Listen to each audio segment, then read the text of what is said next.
friends, it's Nancy and it's my birthday. So you know what that means. We're drawing for the treasure box.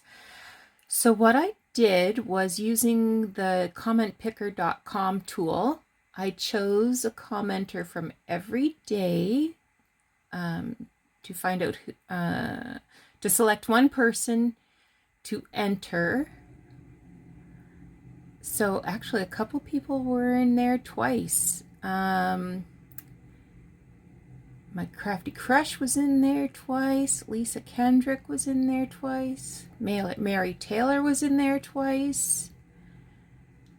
Yeah.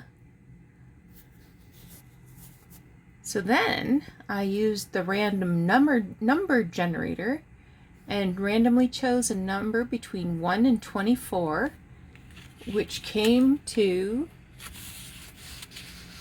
and the winner is number 7. So please, Canadian Yuki gal, send me a message either on Etsy or Instagram, or however you can best send me a message, and give me your address so we can get this very special treasure box / hope chest home to you. All right, now everybody stay tuned because we're going to do some question and answer and review some projects. Congratulations. Thanks everybody for joining in this draw, and for all the great comments and all the engagement. I've really had a good time. Hi friends, it's Nancy, and although this video is playing on the 22nd, I'm actually filming it on the 21st. So I'll add this to the end of the video about who won the draw. So let me catch you up. I have been working on my quilt Snippet and doing some work here. I've just attached this doily, but I'm going to be doing some embroidery around the doily and over the doily and that sort of thing. So this, I'm just really enjoying doing this. I think I could get addicted to slow stitching hard. I have not got my tablecloth journal together yet. I think I'm struggling because I'm used to having a title page, and also because when I was putting the signatures together, I thought they were ugly. So I want to break up some of that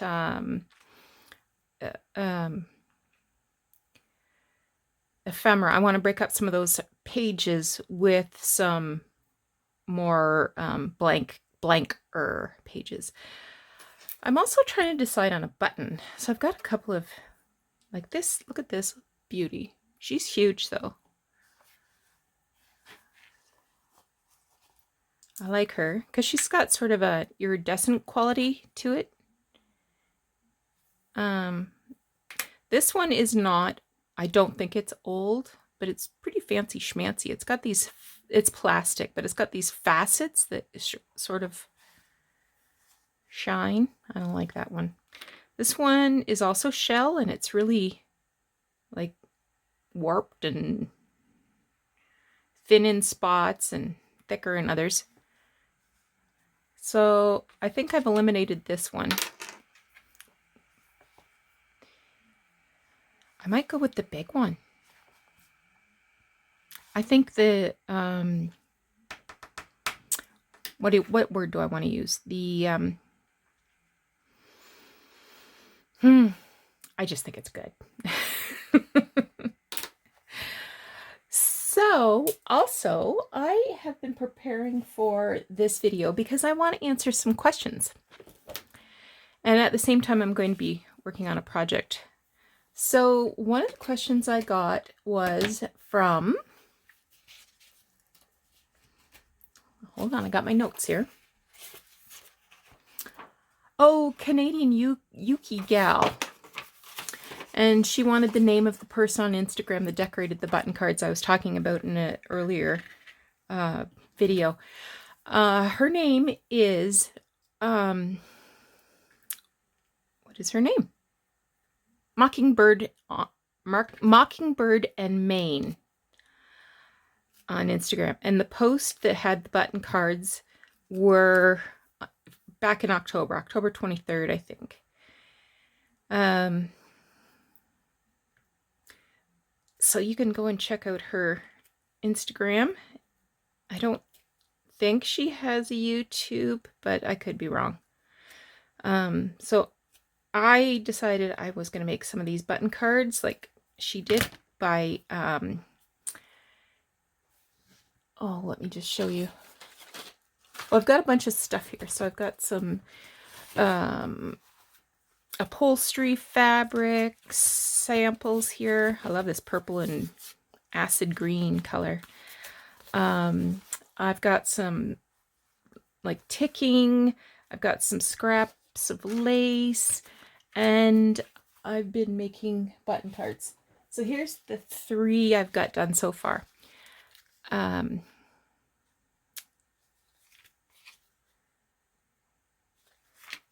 this one, the buttons on it were really dimensional. So I took those buttons off and found a card of buttons where the card was torn and like a piece of the card was torn off. So I took those buttons off and sewed them onto this card. Mainly these are going to be decorative. This one I did back with some file folder only because the card itself was really soft and I wanted to, you know, give it some reinforcement. So I'm working on this one right now, and again I backed it with some file folder just because it was really floppy. So this is some Tim Holtz fabric that I keep a little drawer of. I should show you my little drawer. So I keep a little drawer, and this is just Tim Holtz stuff. So I have fabrics cut into 2.5-inch strips, and if I have leftovers, well then I, you know, throw them in too. But this is the way I like to store my fabrics. I'm not sure if I ever showed that before. And these are little drawers that you can get at the dollar store.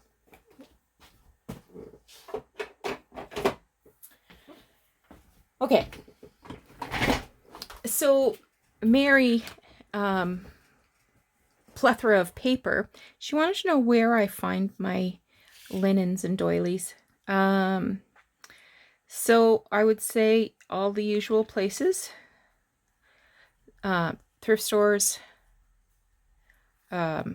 Church rummage sales are awesome. I'm not feeling this. Let me think about that.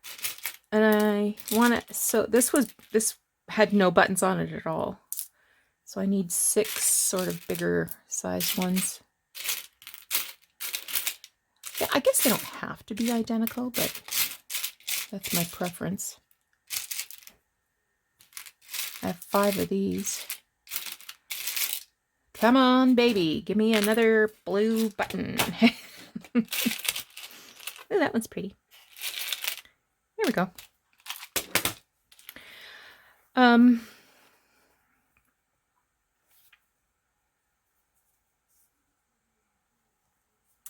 Anyway, what was I saying? Oh, we were talking about where to get linens. Sometimes friends and family will say, do you have a use for this? And they'll pass them along. But I would say thrift store is the best. If you have a Goodwill bins near you or another sort of weigh and pay kind of, you know, thrift store, that's where I would go. I have these buttons in these little drawers as well. While I was doing some research, I found a really good link. It's on joybillyfarm.com.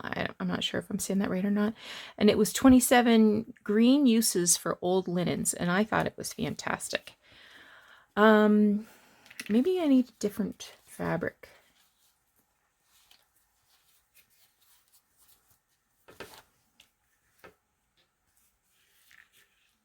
Yeah, maybe. These upholstery fabrics, I actually picked them up. They were free. They were on the street in front of a decorating store with a take as many as you want kind of sign. So I took them all, of course. And I want better scissors. My good scissors are downstairs because I've been cutting up linens and stuff for part of my use it or lose it challenge. Yeah, I will leave a link for the green uses for old linens because some of the ideas were really, really great. Not junk journal related in any stretch of the imagination, but really great anyway. And I'm thinking I could also put like an image from a napkin in the background. Decoupage.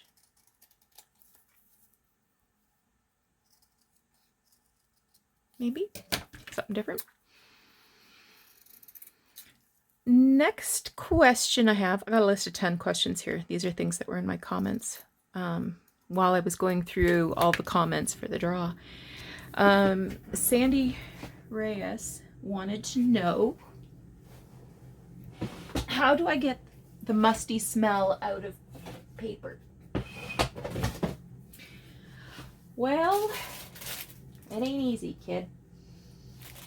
I tend to... I'm looking through my napkins here. I tend to put a dryer sheet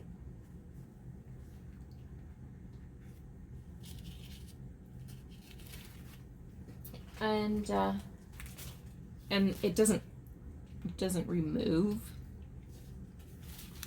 the smell, but it covers it up. I think I'm gonna go with that one.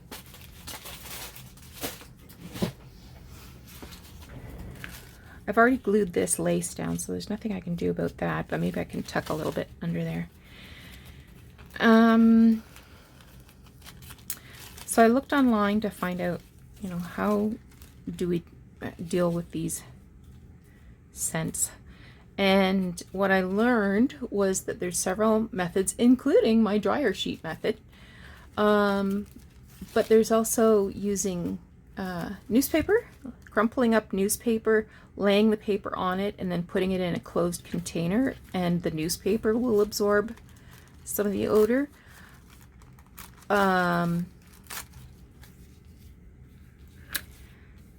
There's also maybe I'll save that. Well, here I've got a little more to work with. See if that works. Clay kitty litter. Just putting them out in the sunshine in the fresh air, or laying them out and sprinkling them with baking soda and just kind of leave them overnight, sort of thing. So I will attach a link for that as well, and that came from lakeside.com.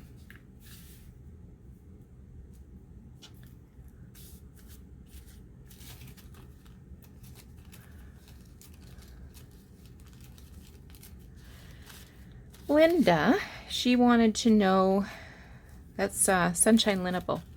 She wanted to know if washi tape tears if you sew it. And that was prompted by me attaching 2 pages together with washi tape, and the signature sewing would go through the washi tape.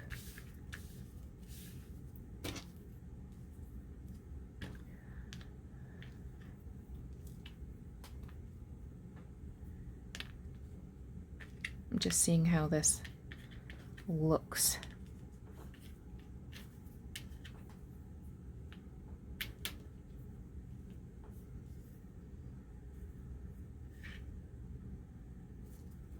Well, can't be bad. How could it be bad? So So I have used that method lots of times and I've never had any tearing, and that's just, you know, with hand sewing signatures. But I just wanted to bring this project back. So I attached these two cards together with washi tape and machine stitched the paper through. There's my stitches. No problem at all. That's a good solid binding on there as far as I'm concerned. Anyway, got too much going on. I should focus. Focus, Nancy.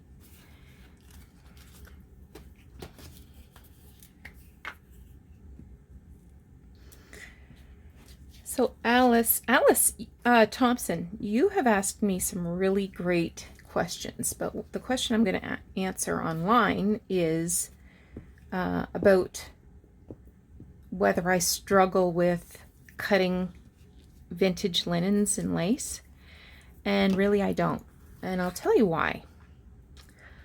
The kids in the next generation, they're not going to iron stuff. They don't want linens. They want simple. They want disposable. I know people who don't even own an iron. So nobody's going to want napkins and hankies and lace and all that kind of stuff. Unless that's something that they, you know, collect or decorate with. And in that case, they will go through for the effort. So for me, I think that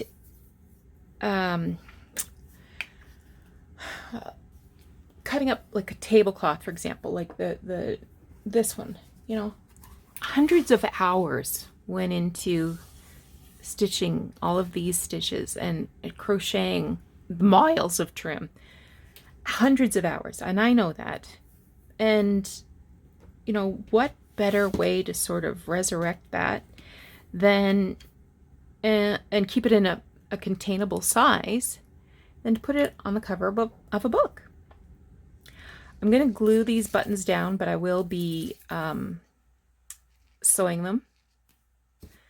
But gluing them down, that just helps me to get them in the right place.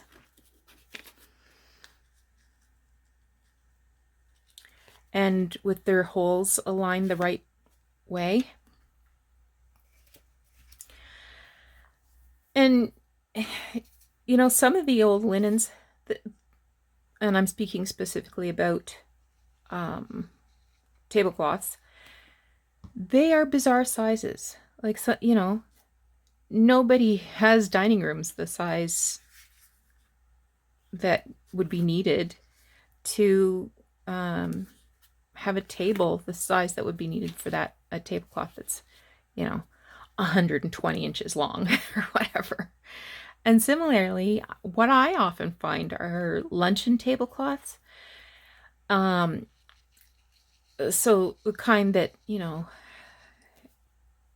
ladies would put on their card tables to serve, you know, a lunch during their bridge game or whatever. You know, those are too small. So I'm going to put a ruler just here because I don't want them to, I want them to line up. I should probably take this off the book so my ruler will lay down. So they're about 5/8 of an inch from that side.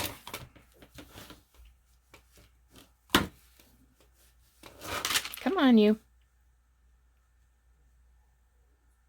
I know I'm fussy. It's hard to look this good, this sloppy without being so darn fussy, right? A lot of old linens are stained. They have thin spots. They have holes. They're not in a usable state. So cut them up. Give yourself permission to cut them up.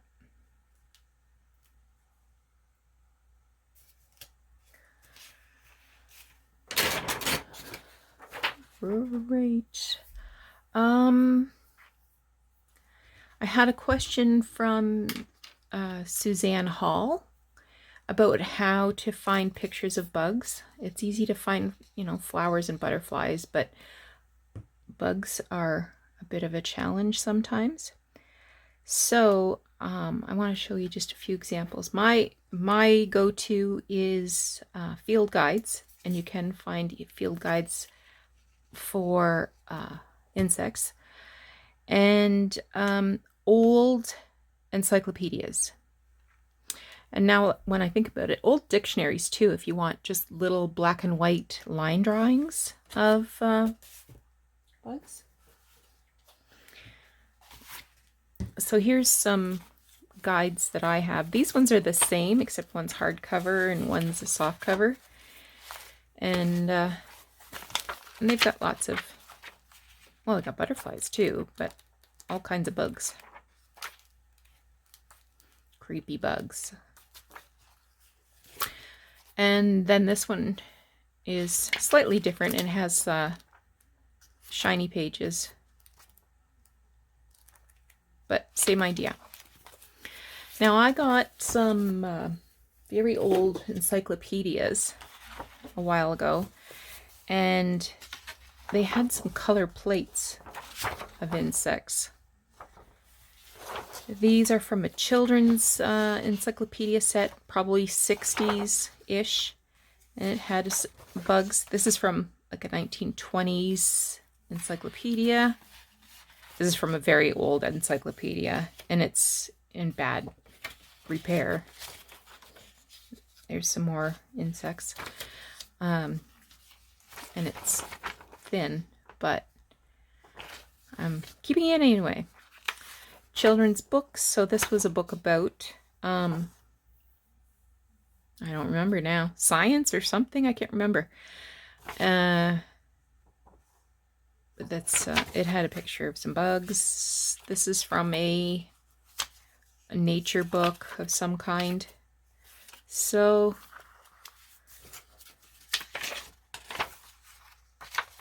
I've got bugs.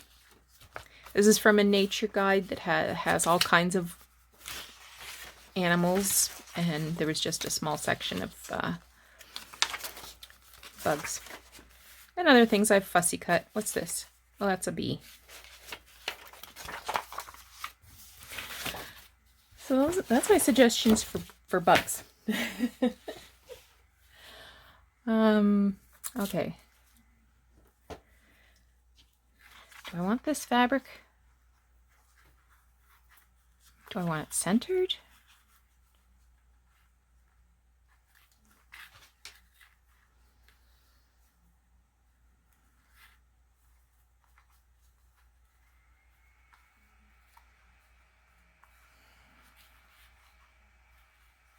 You know what? I don't have to add a tab right now.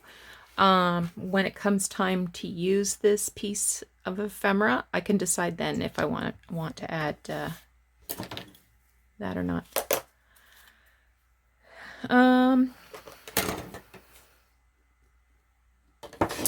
My pokey tool. I need my pokey tool.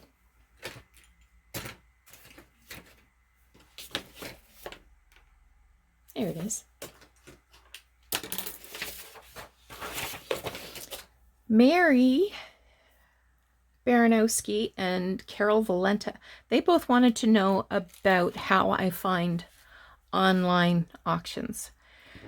So locally there's 2 auction companies that I follow because I have purchased ephemera from them in the past. So I know that that's something that if they come into it, they'll sell it.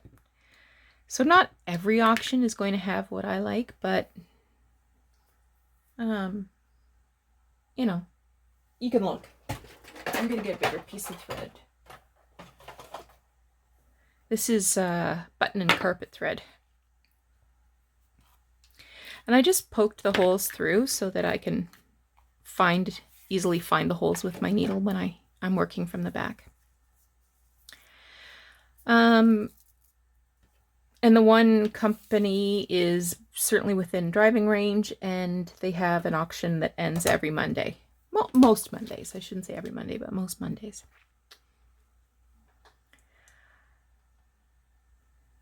But if you want to look for online auctions in your area, and this includes the US, go to highbid.com and you can pop in your postal code or your zip code and indicate, how far you want to look, if you want to look 20 miles or 50 miles. Some auction houses offer shipping, so even if you don't live locally, you can arrange shipping. I've never done that personally. But I've talked about, Curiosity Incorporated, that YouTube channel. They've got some auctions coming up from the Hoarder House that they just cleaned out. And I know that company that they deal with certainly does shipping. So try that. Kathleen Gill, you were asking about Gibby, how Gibson's doing. So he's not too bad. He's started vomiting again a little bit, but not as often. He is not getting any people food at all. And I know I'm bad. I give him people food sometimes when he begs. How else did he get to 20 pounds? But he's not having any. He's used to having cream in the morning. So when I would go out and get my coffee, I would give him a spoonful of cream. He's not getting that. So, I mean, he's been eating people food for 11 years. I don't know that that's what the cause of his upset tummy is, but it certainly isn't helping. So it's been hard because he begs and he's loud and he's yeah.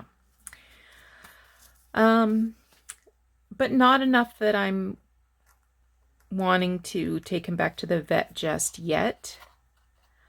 Because the next step would be x-rays and CAT scans, or no, x-rays and ultrasounds, and they'd have to put him out for that, and I don't want my poor little man to have to go through all that. He hates going anywhere in the car, and we'd have to go to Guelph, I imagine, to get that done, to the veterinary college there. So he was being weird this morning, though. When it's just me in the bedroom, and I do spend a lot of time, because I watch a lot of YouTube videos on the TV in my bedroom. So if you're a YouTube creator and you wonder, does Nancy watch my channel? Yeah, I probably do, but because I'm watching it on the TV, I can't comment. So you might not get comments from me. Oh, it broke right off. Can you believe that?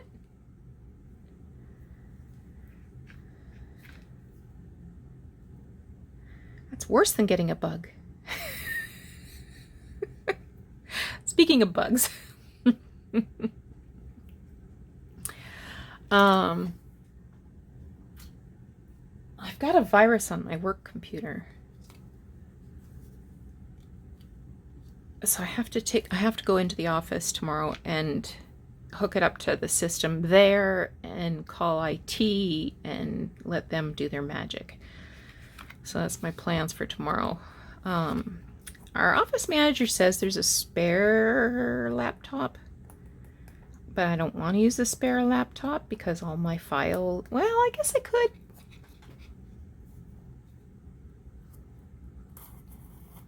No, I don't think I could access my my personal, like, precedents and stuff on a different system because I've got a lot of things saved to the server, so I can, but some of the stuff that I use is on my laptop itself.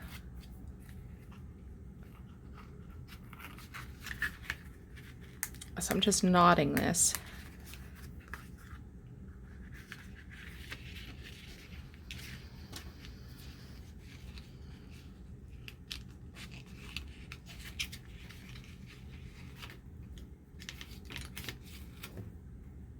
Okay.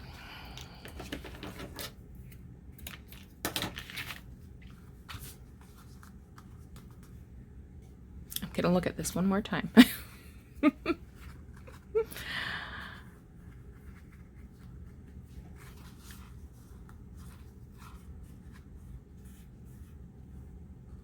This lace here, oh, where is it?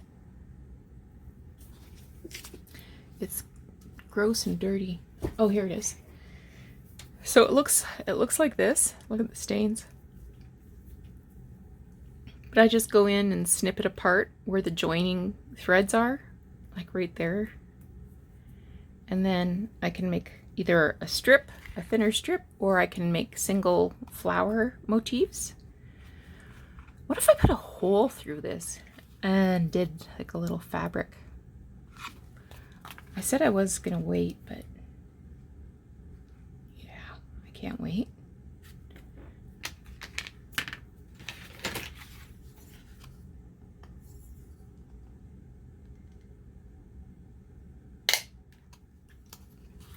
I have a little piece of fabric here that would be perfect for this, if I still have it. I've been playing with it for a couple of days because I was going to make a ruffle out of it or something. I can't use my scissors to rough it up, so I'll have to pull some threads. Lisa Kendrick left a comment, wants to know what you do with snippet rolls. So I have a completed snippet roll. Like the snippet rolls that I did on the weekend, they're just plain fabric. The Christmas ones, they're just plain fabric. And the snippet roll that I put in the box, the treasure chest, it's just plain fabric. But that's just the base. So this one here, these are all vintage feed sack fabrics. And I went in and I added some trims, some buttons, some lace, some little crochet motifs, little appliques, whatever. And a little ruffle there and a button, another little applique. Yeah, so this is actually left over from a project that I did. I'm not sure what. Oh, look at these teeny tiny buttons. Ah, I love them. I think I'm going to use buttons like that, these little miniature ones on my quilt block. Or quilt fragment. So some ideas for this. You can use, you could put this like on the edge of a page and cut it off, right? And then just either stitch it down or glue it down, and then you have a tuck spot. You could use it as a bookmark. So, you know, maybe, you know, turn it in half, or sorry, fold it so that you have fabric on both sides, or the right sides of fabric on both sides. And make a bookmark, and you could stitch around it or add lace around it. You could cut off a small piece and use it as like a tab on the side of a page, like that. Or you could use it as a belly band. So, you know, either put it along this way or that way, and just adhere it at the top and the bottom, or at the very edges. And then you could like tuck a little card or journaling card or something under it like that. So those are some ideas for using snippet roll. Now, this snippet roll, I've got it on paper. So when I made this, I didn't sew the fabric together because I used scraps, and I mean scraps. So I glued it to paper and then cut the strips and sewed the strips together. The other snippet roll examples that you've seen, they weren't scraps. They were regular, well, they were scraps, but they were regular size scraps. They weren't like a triangle or, a parallelogram. So I was able to sew those without using paper. Now, the method I used, I believe the method I used for this was Nick the Booksmith's quick and dirty method, where you start with a base, and in this case I use paper. You glue down what you want to use. She did hers in long strips. I just kind of put mine wherever in sort of a patchwork fashion, and then you cut the strips. So I will put a link to Nick the Booksmith's quick and dirty method.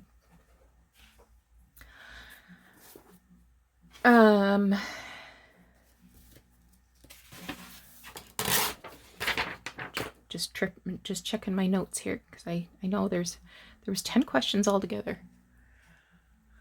So both Amy McCarty, Amy, I loved your idea about a challenge where you set a budget, go thrifting, and you could only use what you got on your thrift haul to make a journal. Oh, that would be quite a challenge. I just wish my thrift stores were open. I would be totally in on that. But both Amy and Renee S. Wondered,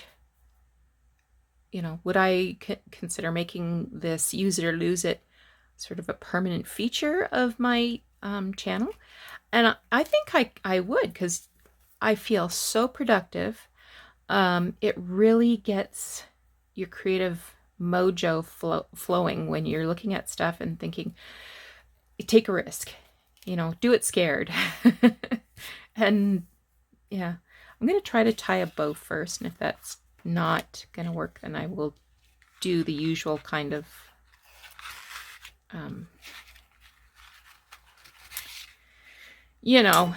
tab pulley thing.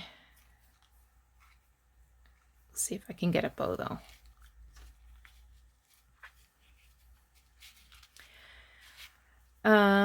So maybe once a week, maybe I could do a regular use it or lose it. I'm thinking a weekend would be better, because probably that's when other people have time and leisure to do some use it or lose it of their own. I don't know. That's just what my initial thoughts are.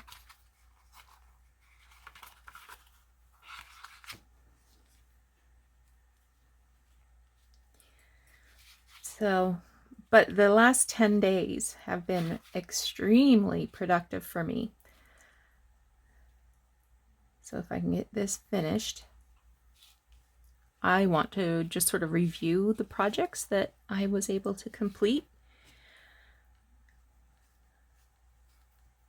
I want you inside the other way.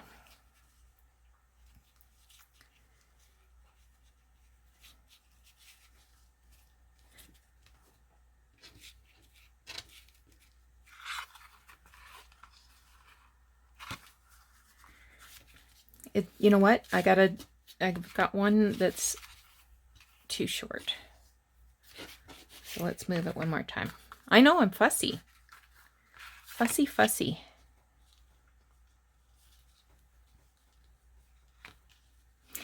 I need order and symmetry in all things.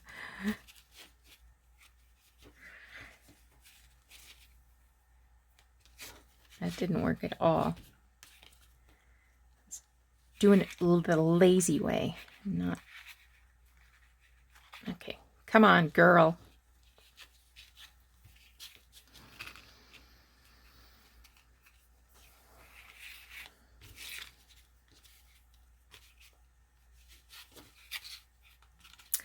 So tonight my sister is organizing an online like paper crafting event. So most of the people that are going to attend, so she's going to set up like an online room where we can kind of be together but not together. So most people will be scrapbooking. I don't scrapbook. I used to when my kids would, were still little and at home. Okay. I'm just going to add a little bit of glue to keep that the way I want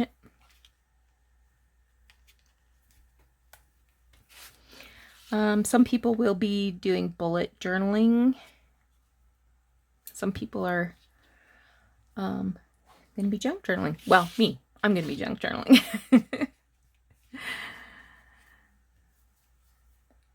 Blowing people's minds.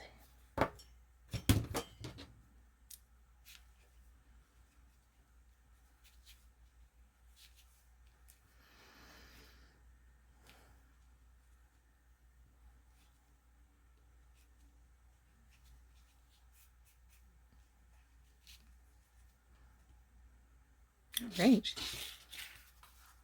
Yeah, I'm happy with that. Turned out cute.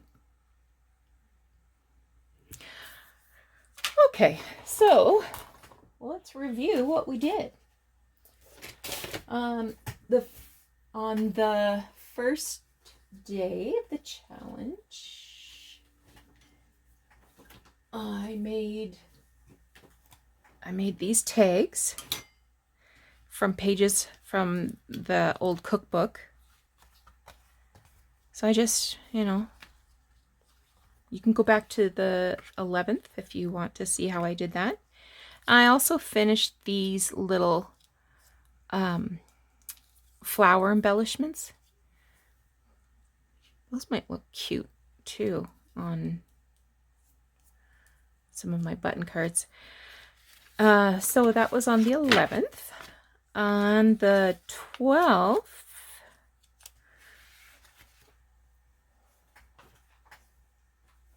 I was working through some glued book pages, layers of book pages glued together.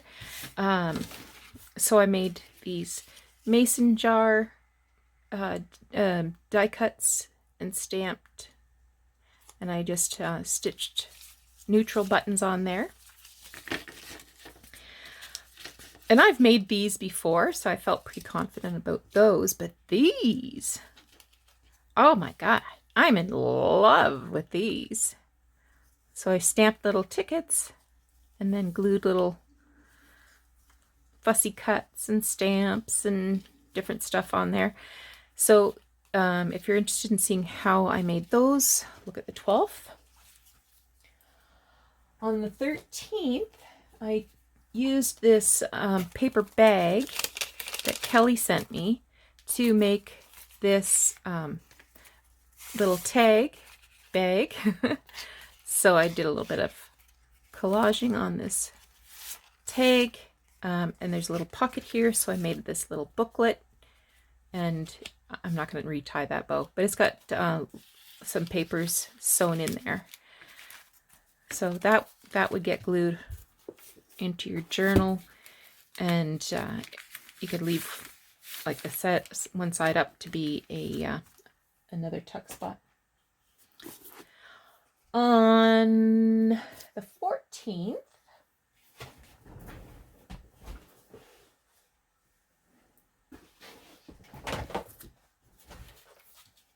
I made these owl tags using collaged book pages and fussy cuts from a book about birds and some stamps. This is a fussy cut from children's book, this O. So that was on the 14th.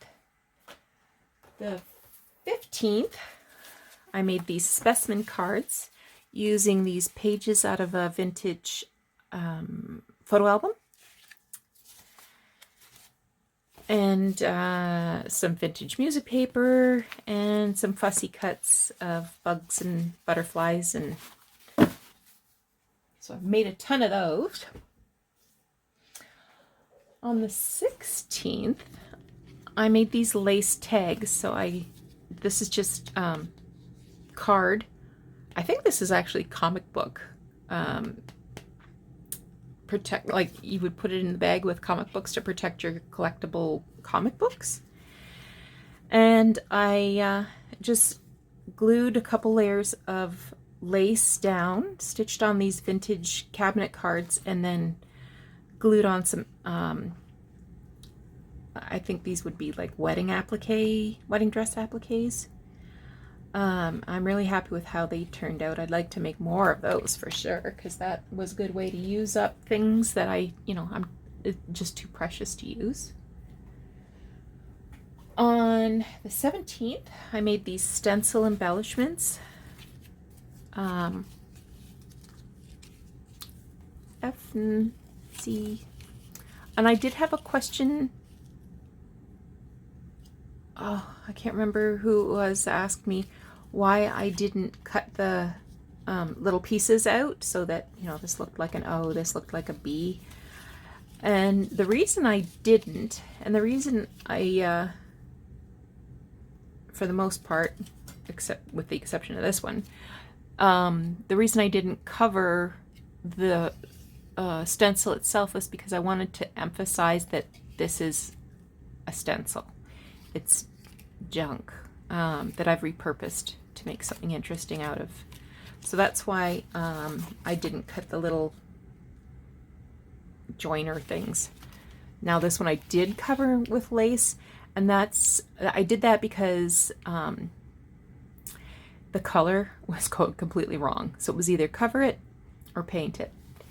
And I went with the lace because it has, some French words, got some ribbon, flowers going on. I just thought it was really feminine. So that was on the 17th. On the 18th, I made these Tim Holtz. These are pockets, craft glassine pockets. I don't think they're glassine. I think it's craft paper that's been waxed. So I made these two little envelopes. One has a typewriter, and this one I crumpled to make it look like old leather. And just did some collaging with book page and magazines and that sort of thing. Showed you the snippet rolls already, and I showed you where I am with the quilts. So thanks so much for joining me, and if you've been following along this whole time, I hope you enjoyed it as much as I did. I hope you've clicked the subscribe button, and you'll come back and join me again for more use it or lose it projects while amongst the other crazy stuff I do. Thanks so much. You take care. We'll talk again soon.